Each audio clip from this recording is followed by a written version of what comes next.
àjọ ìṣọ̀kan àgbáyé Àtíkù Òbí àti ẹgbẹ́ èèyàn àríwá mọ̀ fajúro bí Boko Haram ṣe pa èèyàn tó lé ní 60 wọ́n dábàá ọ̀nà àbáyọ sí ìkọlù agbébọn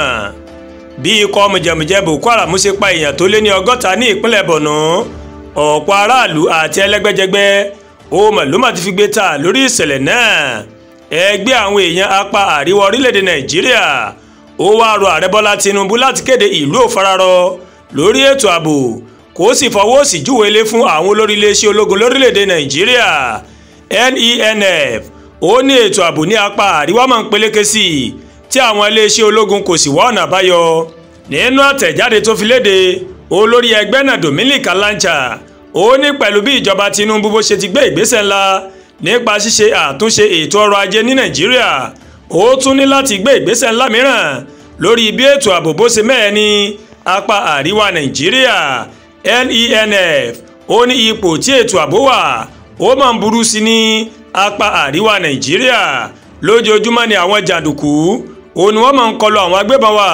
èyí mà jẹ́ ohun tí a kò lè tẹ́wọ́ gbà NENF ó mà tún fi ẹ̀sùn kan àwọn olórí iléeṣẹ́ ológun pé wọ́n má kùnà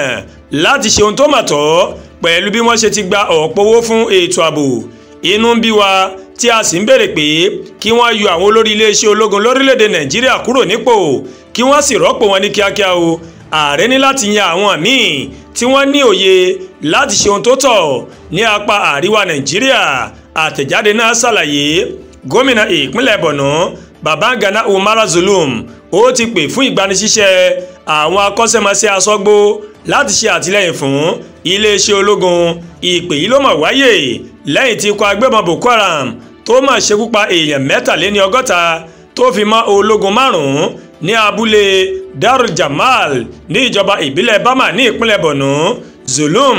ẹni tó ṣe àbẹ̀wò sí agbègbè náà ní ọjọ́ sátidé àbámẹ́ta ó máa ṣàpèjúwe ìṣẹ̀lẹ̀ náà gẹ́gẹ́ bí èyí tó bani lọ́kàn jẹ́ tó sì bá àwọn mọ̀lẹ́bí tó sì bá wọn kẹ́dùn ìṣekúpani tó máa wáyé láti ọwọ́ ẹgbẹ́ agbébọn Boko Haram ní ìpínlẹ̀ Borno èyí tó ṣekúpa èèyàn 63 ó mà ti fa ọ̀pọ̀ ìbínú àti ìfẹ̀hónúhàn láti ọ̀dọ̀ ọ̀pọ̀ èèyàn àjọ ìṣọ̀kan orílẹ̀-èdè àgbáyé igbákejì ààrẹ nígbà kan rí Àtíkù Abubakar àti olùdíje sípò ààrẹ lábẹ́ ẹgbẹ́ òṣèlú Labour Party Peter Obi òun náà ti sọ̀rọ̀ lórí ìṣẹ̀lẹ̀ náà olórí ẹ̀ka àjọ ìṣọ̀kan àgbáyé ní Nàìjíríà Mohammed Fall ó ṣe àpèjúwe ìṣẹ̀lẹ̀ náà gẹ́gẹ́ bí èyí tó bani lójijì tó sì tún bani lọ́kàn jẹ́ pẹ̀lú igbákejì ààrẹ orílẹ̀-èdè wa Nàìjíríà nígbà kan rí Àtíkù Abubakar ó ti bẹnu àtẹ́lu ìkọlù tó máa wáyé ní ìpínlẹ̀ Borno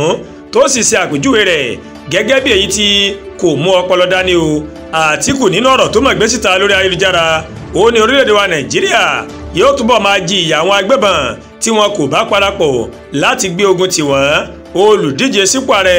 lábẹ́ ẹgbẹ́ òṣèlú Labour Party Peter Obi ó ti ṣe ìkìlọ̀ pé orílẹ̀-èdè Nàìjíríà sì ń wọ oko orílẹ̀-èdè tí ogun bá wọn jà tó sì rọ ààrẹ Bọ́lá Tinubu pé kí ó kéde ogun tàbí ètò ààbò tó mẹ́ẹ̀ lójú òpó ayélujára X rẹ̀ Obi ní ìparí ọ̀sẹ̀ ẹlẹ́jẹ̀ èèyàn 100 pàdánù ẹ̀mí wọn ní Borno Sokoto Katsina Edo èyí máa fi hàn pé orílẹ̀-èdè Nàìjíríà ó ń kojú ètò ààbò tó mẹ́hẹ kọlọ́ọ̀bà Elédùmarè kó bá dá ètò ààbò padà sí orílẹ̀-èdè wa Nàìjíríà àdúrà gbolúwa tóyìn ló ń káròyìn sí létí o láti kàn ní Ẹ̀yà Yorùbá World TV bẹ́ẹ̀ ṣe wò wá ẹ má bá wa like ẹ má share ẹ má comment ẹ má tún gbàgbé láti bá wa subscribe sórí YouTube channel wa kẹ́ wá bá wa tẹ notification bell láti lè máa máa wíto alákòjọkan tó bá ti gorí ìkànnì yìí a kú ojúmọ́ ire o a kú ojúmọ́ ayọ̀ a dẹ̀ kú ojúmọ́ ìdùnnú àbànú ọlọ́ọ̀bá pàdé lónìí láṣẹ Èdùmàrè.